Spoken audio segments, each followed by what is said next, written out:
Hey, it's Kieran. I'm a tech here at Motor Werke, and I'm going to walk you through some of the cool stuff I've done to this Volvo. So the Volvo that's behind me here is a very low mileage Volvo 240. Currently, this Volvo has 38,000 kilometers, I believe is what it is. Oh man, I've done so many different things, but one thing that you can notice immediately is the fog lights that are right next to me, as well as installing an air suspension system.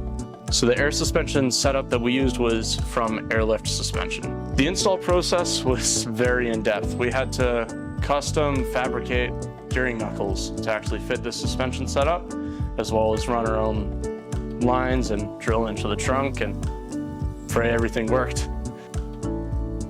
Some of the challenges were finding out orientation of everything in the trunk, as well as where I wanted to route the airlines, then it would look as factory as possible, but not rub anywhere. So this car is a lot older than a lot of the stuff that we typically see here day to day. So a lot of the stuff is a lot more fragile, so you have to be very, very careful with everything. It's still a couch. It still drives like a couch. It's definitely a lot firmer, but it's still a couch. If I was to modify it further, I might put wheels or tires on it. That being said, I think our setup is very clean and keeps the appearance that we want, so there's not too much else I'd do to this car. So a highlight of the project was when it first finally got down on the wheels and we got to air it out and see what it looked like, and then adjust the sort of preset ride heights to what we wanted, where it was level and low, but not too low. That was super gratifying for sure.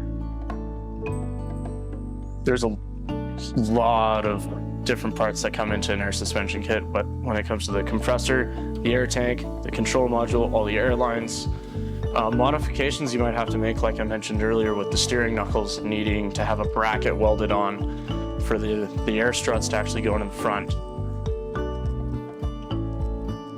I think we have a car like this for a couple of different reasons. For customers with older classic cars that want to maintain like that feel when we give them a courtesy vehicle, and to take it to car shows. Like, this is definitely a showpiece car. It's very, very clean and it's very well taken care of.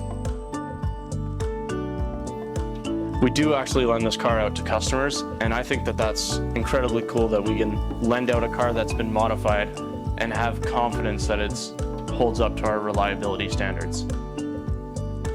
Taking on a custom project like this as opposed to general maintenance work, it just adds a little bit of variety to your workday or week, or however long a project like this sometimes takes. I know this project took a month and a half, 2 months, but this just adds like another feather to your cap or something off your bucket list. It's a very cool project that not everyone gets to do, and it gets me excited, especially. My personal take on this car is I think it's super cool. I actually really enjoy it. I got super excited when I saw the air suspension come in for the car, and I got excited that it's not distasteful. If you are interested in taking a look at the vehicle, you can either see it here at the shop if it's not with a customer, or at a local car show, and I'll be more than happy to give you a tour.